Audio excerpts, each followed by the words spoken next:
Question number 12 क्या है? Late vector A बराबर क्या है? आई प्लस 4j प्लस 2k और वेक्टर बी क्या है? I minus 2j plus 7k। Vector C क्या है? 2i minus j plus 4k। A B C दिया है, फाइंड द वेक्टर डी। हमें वेक्टर डी फाइंड आउट करना है, ठीक है। मान लो D, let D vector is X I plus Y J plus Z K. हमें वेक्टर डी फाइंड आउट करना है which is perpendicular to both A and B. जो वेक्टर डी है वो ए और बी के परपेंडिकुलर है, ठीक है। Vector D is perpendicular to A and vector D is perpendicular to vector B, ठीक है। और क्या दिया है? And C dot D is equals to 15 और C dot D is equals to 15 दिया है, ठीक है। तो अब इस सवाल को देखिए कैसे करेंगे। सबसे पहले डी और ए आपस में परपेंडिकुलर है, तो that means D dot A is equals to 0। D is perpendicular to B, that means D dot B is equals to 0 और C dot D is equals to 15 है ही, ठीक। तो अब d डॉट ए 0 के बराबर है, तो d और a, अब देखना जरा, एक्स आई का आई में मल्टीपल करो तो x, वाई जे का 4j में करो तो 4x 4y और 2z इज इक्वल्स टू 0। कोई दिक्कत? d डॉट बी मतलब 3x minus 2y plus 7z बराबर 0 और c डॉट d मतलब 2x minus Y plus 4z is equals to 15। ये समझ में आ गया होगा ऐसे? समझ में आया कि नहीं आया? कि उन्होंने कहा कि ए बी सी दिया है, डी अपनी तरफ से मान लिया, उन्होंने कहा कि डी और ए परपेंडिकुलर है तो डी डॉट ए बराबर 0, डी और बी परपेंडिकुलर है तो डी डॉट बी बराबर 0 और सी डॉट डी बराबर 15। तो डी की वैल्यू ये है और ए की वैल्यू ये है, तो इसका डॉट प्रोडक्ट निकालेंगे तो 1x plus 4y plus 2z बराबर 0। यहाँ पे 3x minus 2y plus 7z is equals to 0 और 2x minus Y plus 4z is equals to 15। कोई दिक्कत? अब इन दोनों को सॉल्व करेंगे और x और y की वैल्यू निकालेंगे। देखो कैसे, x प्लस 4y बराबर माइनस 2z मान लिया और 3x माइनस 2y बराबर माइनस 7z, ठीक है। अब इसमें एलिमिनेशन मेथड लगाएं। कैसे लगेगा? यहाँ पे 4 है तो यहाँ पे 4 बनाना है, तो 2 का मल्टीपल कर लें तो ये क्या हो जाएगा? x प्लस 4y बराबर माइनस 2z और 6x माइनस 4y बराबर माइनस 14z। ये कट गया, ये 7x हो गया, यहाँ पे क्या हो गया? तो x equals to minus 16/7z आ गया। कोई दिक्कत है? अब क्या करेंगे? x की वैल्यू किसी भी इक्वेशन में रख दो, इसमें रख दें x की जगह माइनस 16/7z प्लस 4y बराबर माइनस 2z, तो 4y बराबर माइनस 2z प्लस 16/7z। तो यहाँ से 4y बराबर क्या आएगा? Minus 14z plus 16z upon 7। तो 4y बराबर 2z अपॉन 7, तो 2 2 जा 14, तो y बराबर z अपॉन 14। ये y की वैल्यू आ गई, ये x की वैल्यू आ गई, x और y की वैल्यू आ गई। कोई दिक्कत है? अब ये x y की वैल्यू यहाँ पे रख दो इक्वेशन नंबर 3 में। पहली और दूसरी इक्वेशन से सॉल्व किया और x और y की वैल्यू निकाल दी। अब वो इक्वेशन नंबर 3 में हम पुट कर देंगे। देखो कैसे, 2x की जगह क्या रखेंगे? माइनस 16/7 मतलब माइनस 32/7z, y की value z upon 14 plus 4, z की वैल्यू z। तो एलसीएम कितना आया? 40, तो 7 2 जा 14, 14 1 जा 14, 1 14 जा 14, तो ये हो गया 64z minus z plus 56z बराबर 15। तो -65z प्लस 56z बराबर 15 इंटू 40। तो यहाँ पे कितना हुआ, माइनस का 9z is equal to 15 into 40। तो z बराबर क्या आया, 15 इंटू 14 अपॉन -9। तो 3 से काट दो, 3 पंजे 15, 3 त्रिका 9, -70 अपॉन 3 आया। z की वैल्यू क्या आई, -70 अपॉन 3। तो x की वैल्यू क्या आएगी, -16 अपॉन 7 इंटू जेड। z की वैल्यू क्या है, -70 अपॉन 3, 7 10 70, तो 160 अपॉन 3। अब y की वैल्यू क्या है, z अपॉन 40, और z की वैल्यू क्या है, -70 अपॉन 3 इंटू 1 अपॉन 14, 14 पंजे 70, तो -5/3 सब आ गई। अब d की वैल्यू, वेक्टर d क्या था, xi, x कितना है 160 upon 3i plus yj, y कितना है -5/3j प्लस zk, और z कितना है -70 अपॉन 3। बात समझ में आई, नोट करिए। ये भी बहुत अच्छा क्वेश्चन है, इंपॉर्टेंट क्वेश्चन है ये 13। The scalar product of the vector I plus j plus k with a unit vector along the sum of the vector this and this is equal to 1. Find the value of lambda. मतलब क्या है, the scalar product of the vector I plus j plus k with a unit vector along the sum of the vector I plus j plus k है, और दो vector हैं जिनका सम करना है। पहले दो वेक्टर कौन कौन से हैं, एक तो है 2i plus 4j minus 5k plus lambda i plus 2j plus 3k। इन दोनों का देखो, इन दोनों का पहले सम करना है। सम करने के बाद इसको यूनिट वेक्टर बदलना है, फिर इसके साथ डॉट प्रोडक्ट निकालना है, और वो किसके बराबर है, equal to 1, equal to 1। Then we have to find the value of lambda. बात समझ में आएगा। तो सबसे पहले हम क्या करें, इसको प्लस कर लेते हैं, ठीक है। तो प्लस करेंगे तो क्या होगा, 2 प्लस लैम्डा आई 6j माइनस 2k, ठीक है। ये एक वेक्टर आ गया। अब आगे क्या कह रहा है,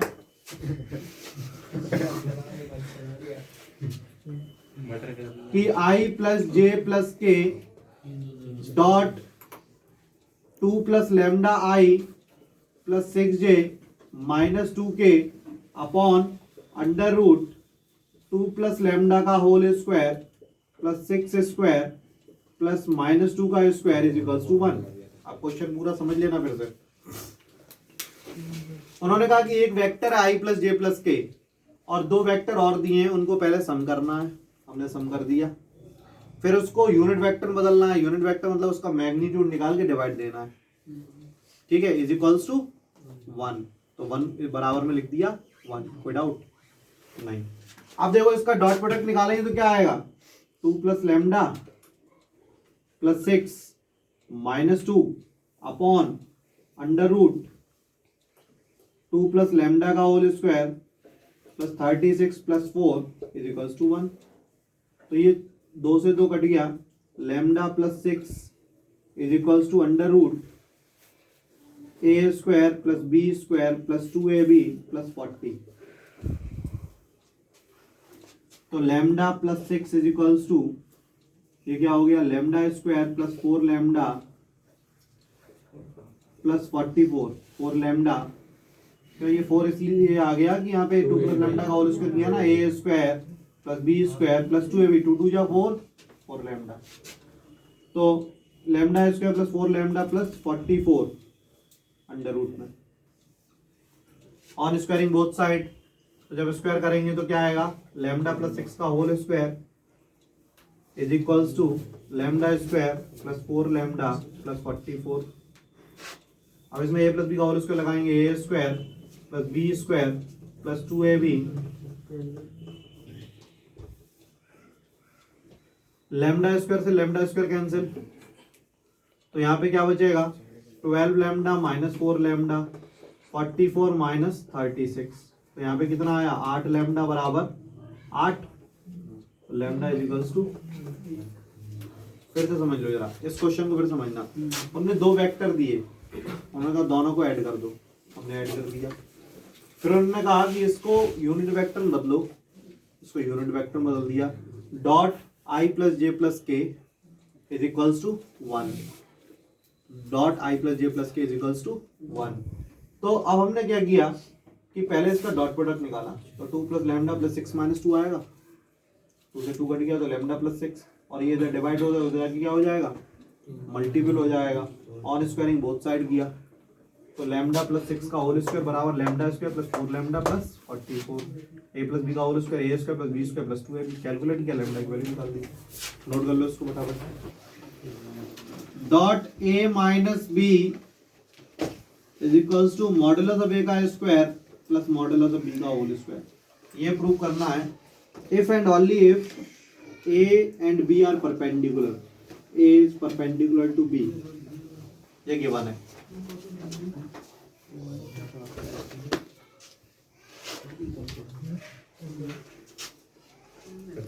देखिए A plus B A minus B है, इधर देखिए तो ये क्या होता है A square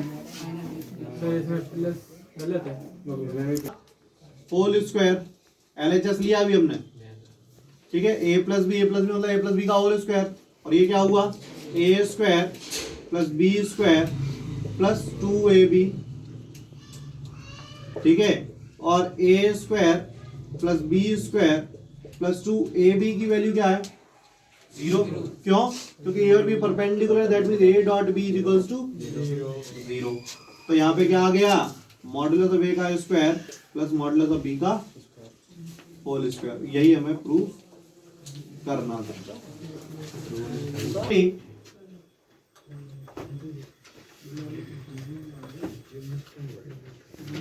three dimensional geometry, ठीक है। इसमें क्या है, सबसे पहले तो जो आप पढ़ चुके हो ना वेक्टर में, उसके बारे में पढ़ेंगे। सबसे पहले क्या होता है कि डायरेक्शन एंगल, मालूम था डायरेक्शन एंगल सभी को। डायरेक्शन एंगल वो होता है जैसे वेक्टर, कोई एक वेक्टर एक्स एक्सिस के साथ जो एंगल बना रहा हो वो अल्फा, वाई एक्सिस के साथ एंगल बना रहा हो बीटा, और जेड एक्सिस के साथ जो एंगल बना रहा हो गामा। तो ये अल्फा बीटा गामा जो एक्स एक्सिस वाई एक्सिस और जेड एक्सिस के साथ एंगल बनाते हैं डायरेक्शन एंगल कहलाते हैं, ठीक है। तो डायरेक्शन एंगल क्या हुआ, एक्स एक्सिस वाई एक्सिस और जेड एक्सिस के साथ जो एंगल बनाते हैं वो डायरेक्शन एंगल कहलाते हैं, ठीक। उसके बाद next one is direction cosine. इन्हीं अल्फा बीटा और गामा में अगर कॉस लगा दिया जाए, cos alpha cos beta cos gamma, ये हमारे डायरेक्शन कोसाइन कहलाएंगे, ठीक है। डायरेक्शन कोसाइन कहलाएंगे। और इनको अगर रेशियो में बदल दिया जाए, जैसे इसकी वैल्यू 1/2 आई, इसकी 3/2 आई, इसकी 5/2 आई, ठीक है। तो इसका रेशियो हुआ 1:3:5। इनको रेशियो में बदल दिया जाए, इनको रेशियो में बदल दिया जाए तो वो कहलाते हैं डायरेक्शन रेशियो, डायरेक्शन रेशियो, ठीक है। कोई दिक्कत है? कोई दिक्कत नहीं।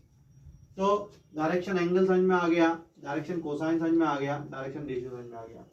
एक डायरेक्शन कोसाइन और बताया था हमने कि इसमें रिलेशन क्या होता है, cos square alpha plus cos square beta plus cos square gamma is equals to 1, ठीक है। cos square alpha cos square beta cos square gamma is equals to 1। अब जरा एक चीज समझना, यहाँ पे एक चीज सुनना जरा। Let A B and C be the direction ratio. A B C जो है वो डायरेक्शन रेशियो हमने मान लिया, ठीक। और L M N and N be the direction cosine. जो cos alpha cos beta cos gamma थी उसको हमने एलिमेंट मान लिया थोड़ी देर के लिए, कोई दिक्कत? अभी हमने क्या बताया कि इसको रेशियो बदल दो तो डायरेक्शन रेशियो हो जाता है, ठीक है, तो मतलब दोनों का a अपॉन एल बराबर b अपॉन एम बराबर c अपॉन एल बराबर कोई कांस्टेंट k के बराबर होगा। बात समझ में आई? जैसे cos अल्फा निकल के आया 1/2 और ये कितना है 1, cos बीटा निकल के आया 3/2, ये कितना है 3, cos गामा कितना निकल के आया 5/2 और ये कितना है 5। तो 1 से 1 कैंसिल, 3 से 3 कैंसिल, 5 से 5, तो ये 1/2 1/2 1/2 आया, तो इनका रेशियो बराबर होगा ना, तो ये 1/2 हो गया कांस्टेंट, तीनों बराबर है। इसका मतलब क्या है कि direction ratio upon direction cosine बराबर कोई एक कांस्टेंट के, यही तो होगा इनमें रिलेशन। कोई दिक्कत है यहाँ तक? कोई दिक्कत नहीं है। तो a बराबर क्या हुआ l के, b बराबर क्या हुआ m के, c बराबर क्या हुआ n के।